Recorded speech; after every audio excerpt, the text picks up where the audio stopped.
ஸ்ரீ கோதண்டராமர் பஜனை ஆலயத்தில் கூடாரை வெல்லும் விழா விமர்சையாக நடைபெற்றது.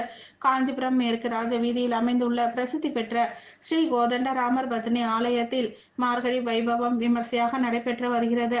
இது சிறப்பு வளமாக கூடாரை வெல்லும் விழா விமர்சையாக நடைபெற்றது. இதில் அனுமனுக்கு ஆரஞ்சு ஜாங்கிரி மாலை அலங்காரம் செய்யப்பட்டு தீபாராதனைகள் நடைபெற்றது. இவ்விழாவில் திருமதி கலைசெல்வி அவர்களின் சிறப்பு உபன்யாசமும் நடைபெற்றது.